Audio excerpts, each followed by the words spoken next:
Hello, welcome in. I'm Daisy. This is Spiritual Mixtape, and this is our weekly energy update. There's been so many new people discovering the energy update and the podcast, and I just wanted to say thanks. But this is a huge moment in time, not necessarily a huge week. You know, any other week or any other point in the last 5 years, I would have said this was a huge week. But given everything that's built into it, really since the beginning of Feb, and given what's coming next week, it's got big shoulders, maybe it's got big shoulders. That's what I'm going to say about this week. And look, I've called this week's update a bridge over karmic.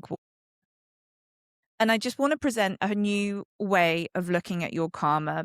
Just before we get into the actual update, I just want to suggest that maybe, if you're like me, you might be keeping yourself in a karmic cycle because you haven't raised your standards. It took me a hot minute to write the update. It's actually been written over 3 days because I've been dealing with my own inner grumblings, which we won't get to, but it is part of this energy that's coming, right? Or that this energy that we're working through, that we're living through, that we're trying to grow through. Karmic water doesn't need to be troubled water. Sometimes karma is just the universe asking you to raise your standards enough to cross the bridge. The thing that's actually keeping you on the bank staring at this white water is actually your own choices, your own willingness to stay on the old side. And I really say that with lots and lots of love and compassion, because I think I've been stuck on that bank for a hot minute too. And when you're stuck there, or when you're there and you're like, but wait, I need a boat. I need a boat to get across this. I need a boat, or I need to swim. I need to be strong enough to swim. And actually there was a bridge. If you just turn your head like just a little bit that way, there is a whole bridge that could take you over there. And actually, if you turn the other way, there is a concrete bridge just on that side. There's a rope bridge there, so you can have, slightly treacherous crossing across the karmic water. Or there is a really nice, solid, big, beautiful, engineered bridge just to your left. And you can, take selfies from up there. You can take pictures of the water below. Which way are you going to cross the karmic water? And that is very, very, very true of this week that we're in now, because we've just had the eclipses. Next week, we have a Pisces new moon, total fresh start. And then we launch on the 8th. So that's on the 18th of March. And then we launch on the 20th into Aries season, which is also the equinox. There's also something else big happening that day. Oh, end of Mercury retrograde. And then the 2 days afterwards, the 20th, 21st, 22nd, I promised myself I wasn't going to talk about this, but I just can't help it. I wanted to save all the goodness for next week. I can't keep this from you. So next week, 20th, like I just said, equinox, Aries season, Mercury retrograde. That is the green light. That is the fog lifting. The next day you get an echo of that again. And then on the Sunday, you get a full-blown destiny locked. And there's a journey that's coming next week with Mercury on the North Node. So a couple of episodes ago, I talked about how the North Node is your North Star, the thing that guides you home, the place that you're going to, the lessons that you're embodying, the person that you're becoming in this lifetime if you are to achieve your purpose and your destiny. That happens next week. There's just so much happening. So at the beginning and the end of next week, you have Mercury sitting on the North Node. I think it's on the Tuesday, Mercury does it in retrograde, and then on the Sunday, Mercury does it forward. So you get 2 looks at how you are writing and how you're experiencing your destiny next week, in amongst a Pisces new moon, beginning of Aries season, end of Mercury retrograde, and a ton of other amazing transits that are all just like green light, butterfly, go, go. And when I say butterfly, I mean that I said a friend of mine called this whole period the birthing canal. You can call it the cocoon as well. And then next week, you're out of the cocoon, you're out of the birthing canal. And I do think cocoon's probably nicer, not just nicer, but it's truer, because you don't come out of next week like baby that needs to be taken care of, baby that's crying that needs to be fed.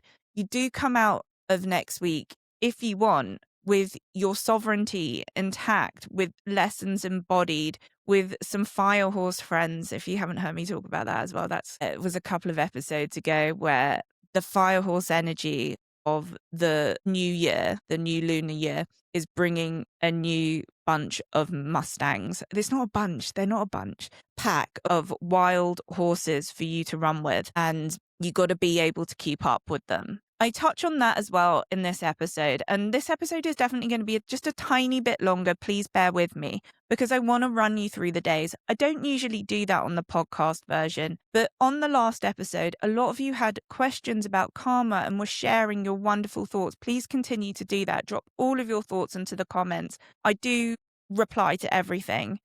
I love hearing from you. I just wanted to really support you through this change in energy because, again, if you're anything like me and my clients and the community that we build at Spiritual Mixtape, you're really coming out of a long period of growing your inner world in order for your outer world to start to reflect the hard work. And some of us are really at the end of our tether with it. Like, how much more can I do? How much more do you want from me? I cannot physically give anything else, change anything else. And the world just seems to be very much going in the other direction. Not this week. I'm going to promise I'll get into the update, but I just want to say that the week begins with a bridge being built and it ends with really you committing to crossing the bridge, protecting the bridge, whatever that metaphor means for you. You do see it in all of its glory this week. And of course you would see it this week before you get to next week's breakthrough, next week's green light. Okay, should we get into it? Why not? So this is called A Bridge Over Karmic Water, and it's the energy update for March 9th. The once-in-a-lifetime energy of last week is here to stay for the next 2 weeks anyway. And of course, this week brings its own flavor to it. I have often read that angels look at us humans and long for the denseness of our bodies, the spectrum of our emotions, and the wonder of experiencing love. Then this is a week that the angels are going to love to watch. If you have worked at your inner world, trying to understand the people that have hurt you, to love the parts of yourself that you have found ugly, and to heal through all of that, because somewhere deep in you, you knew that you were meant for something better. I really do feel this. Then this week will grant you a bridge, and it's your job to notice it when it comes. And here is what the bridge is being built over. The eclipses of the past 2 weeks have shown some of us where we are still stuck in an old way of thinking, something that is keeping us very small, something that will put us back into a karmic cycle. Last week on the podcast, I talked about the 4 warning signs that you're walking back into this karma. They were over-analyzing everything, trying to fix and control. 3 was using busy and productive to manage anxiety. Perfectionism as a strategy was a final one. The energy of Pisces gifted us 4 paths out of this, and to some level, we have accepted them. Surrender, trust, letting things be imperfect, and feeling instead of fixing. But accepting and doing are 2 very different things. This week, the universe doesn't ask you to have it all figured out. It just asks you to take the bridge when you see it. The energy of this week is not to give tests that we can fail, but to give challenges that become opportunities. There are bridges this week that lift you over that old karmic cycle, that old limiting pattern. Because that's the thing with karma. Sometimes it does a number on our self-worth. And instead of accepting that our debt has been paid, we stay sitting in the gutter.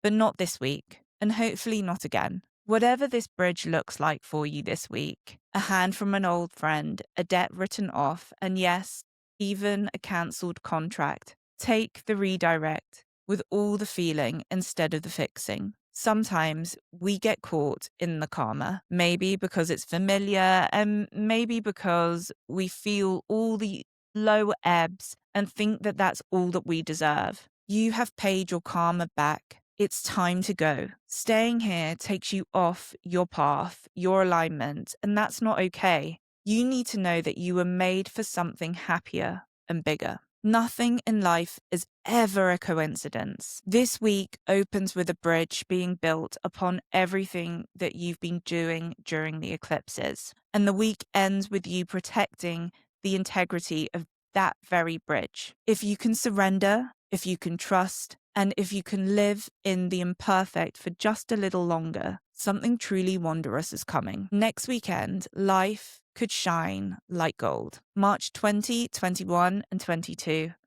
are exactly what you have been waiting for. Now, I always talk at this point about the practices that will really support you through this energy. I just want to flag that anything that takes care of your nervous system, that helps you regulate that stress so that you can sleep better, is really essential for the next 2 weeks. Even though like great stuff's coming, it's coming into a slightly dysregulated system. I teach breathwork all day, every day, and I still feel dysregulated in this energy. I'm doing more than breathwork. I'm working. I am not a gym girl. Like, you look at me, I don't care for things like that. But work out, eat well, breathwork, meditate, journal, find your tribe, find your fire horses, do all the things that will stop you from those 4 neggy traits. All of that over analyzing, all of that perfectionism, although they were trying to keep you safe, although they were part of a plan, although that control was part of a strategy that kept you safe, or that you felt kept you safe, it doesn't anymore. So with practices, whether you're like me and you find it in breath work, please regulate your nervous system. We're doing 28 days of breathwork challenge consistency in the membership, but I also have 5 days morning meditations up in my free community, which will also, they're like little breathworks, little sound baths. That's all on the free side. Like, jump in. And then the other thing that is literally in this update, but in the written version in the free community, is the karmic water ritual. Add in these grounding moments into your days to help with all of the embodiment of the energy, of the dysregulation of, I mean, look, today it's taken me 3 goes to record the podcast because of tech issues. Because as great as this Mercury retrograde is to experience the rewrite, to understand your story from this end of this karmic cycle, to be able to write with understanding of all the things that have happened to you, that's dysregulating too, because it's super demanding on your system. Now, let me jump into the days. I think this is super, super, super important. Monday is a Master 22 day. That's when every part of the day adds up to the number 22. If you are someone that sees angel numbers, if you look at your phone and it's like 555, 444, then you should be working with these master days more. There is an affinity of 22 days between now and 2030, but there are 0-11 days. That's when the date adds up to the number 11. So that's why also this week there is an 11 day, not that it adds up to it, but the day 11 in the calendar month. And that's when you really work with the angelic frequencies. So if you're someone that sees angel numbers, if you're someone that sees signs, then these are the days that you should tune into as well. So a Master 22 day and Venus sextiling Pluto, it's a big thing for me. You haven't had the words until Monday. And of course, Mercury is still in retrograde. So you're still in that redraft of everything, the re-edit of everything. Monday, things are landing, and it is special because you have had incredible energy the day before on the 8th, so the Sunday, where Jupiter was trining Mercury. That's its story in itself. There's also been a Mercury Cazimi before. So you're having a lot of like downloads, big moments, and then Venus and Pluto meet together in a happy aspect. So the spiral up that you had on Sunday is now being met with depth, and you're kind of great about it. The thing I love about Pluto energy is it's really messy and wonderful. It's almost like a teenager in love, but with the conviction that a teenager in love has. That's what Pluto has when it meets Venus. It's pure commitment, and you don't necessarily understand why. And that Monday, that energy is the thing that starts this bridge, that starts to build the karma over it all. Now, Jupiter retrograde ends on Tuesday. Again, for the full update, read it in the free community. But I want to say with this that Jupiter has been in Cancer since November and will move into Leo in July. Going to go with July. If it's not July, it's June. And when Jupiter is in Cancer, it is about emotion. It is about the home. And when Jupiter moves into Leo, it's going to be about assertiveness. Jupiter is our biggest planet, and it pulls and it amplifies. And right now, it's been in a place of pulling inwards to hone the emotions. Hey, doesn't that sound true of everything that's just happened with the eclipses as well? Again, this is the moment where the karma ends, because you accept, you raise your standard. You understand that you're worth more. All of this is playing in, like, this is a reading of all the energy this week. Friday the 13th. I love a Friday the 13th. We need to reclaim that energy. It's my favorite day to teach. Mars conjoins the North Node. What this means to me, Mars is our fighter, our warrior. I often think of him as like a father figure, right? Even though, he's the head of war. You don't really want your head of war, your head of masculine, to necessarily be the father figure. But when it conjoins the North Node and Mercury is in retrograde, it feels like fatherly advice. And I definitely read this as Mercury coming to you with a map and a compass and saying, get rid of that GPS thing. You don't know when the comms are going to be blown out. We're having a moment with no solar flares, but we started February with tons of them. You don't know when you're not going to be able to have that, the map on your phone. Take this compass, map your route with the stars, follow your destiny. That bridge again, that whole idea that you've got this overarching, that you can go over the thing that's bothering you, the thing that's been troubling you, that there have always been ways to get over the water, that you just was simply going, like I said at the beginning, where's my boat? I want to be a stronger swimmer. And you were saying that those were the ways across, but actually there was a bridge there, and now that you have a map and a compass, it is assertive and it is going to be clear, but it's not forceful in any way. And there is an onus on you to use the map and to use the compass. There isn't a golden ticket that just lifts you forever off of these things. You are being asked to learn and to level up. Some of us are going to love that and some people are going to hate it. Now, Mercury then, not quite the following day, 2 days later on the Sunday, Mercury retrograde conjunct Mars. This is the same flavors again, and it's the same flavors that also come into next week, but it's like watching a movie from all, like an ensemble cast, right? Where everyone has equal weight. They're going through the same set of circumstances, but you get to see it from Bobby's side, Jill's side, and Johnny's side. I don't know where those names came from, whatever you want to be called. And they get to read, or you get to see 2026 in New York. They all have their own perspective on the same set of circumstances because they've all got their own lived experience. That is really what's happening a lot with the energy. And the reason you're getting that the 3D look at all of these situations is, again, so that you can choose for the level up. Okay, I didn't like that, but now I see it from that situation. And I keep going to the negative because I am living through this myself. I didn't like that, but you know what? I understand it. I somewhat understand it from their point of view. It's not what I would have done, but I can accept it and I can move on. Now, nothing is ever a coincidence, right? So Sunday ends with you having to protect the bridge instead of being like, not only am I going to go back to the bank and try and swim across the karmic water, I'm just going to set up shop there and I'm going to teach other people to swim across That's not what you're being taught to do here. What you're being taught to do here is to take the bridge and tell other people about the bridge, not to teach them how to swim across it and have a harder time getting across your karma. You've paid your karma back. If you take nothing away from this episode apart from that, that's what you should take away. You have paid your karma back. Please do not stay here. Raise your standards. Tell these people that should no longer be in your life, sorry, my other fire horses are coming and they're actually going to up-level me and I'm off. Raise your standards. You deserve it. You really, really, really do. And next week, I promise there are golden nuggets all over next week. And yes, there is a bit of a wobbly new moon before we get there. But we can also learn to, like the fire horse, learn to ride this sort of wobbly energy. We have been given, literally by Pisces, and it's a Pisces new moon next week, we have been given by her 4 ways to handle life and especially the things that we struggle with.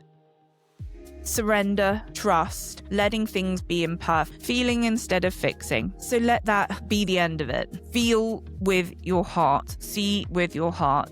Let this week be what it's going to be. Enjoy the bridge, enjoy the process. It won't necessarily be easy or, rainbows, but it will be okay. And next week it's going to be more than okay. Don't commit to that karmic debt. You deserve better. You deserve gold standards. I totally believe in you and I can't wait to see you next week. Thank you so much for being here. I'm so grateful for all of the lovely new community and all of the people who've been here since day dot. Keep liking, subscribing, all the things, no matter where you're watching, listening, or reading this. And please drop your comments in. I love to read them and I love to comment back. Bye.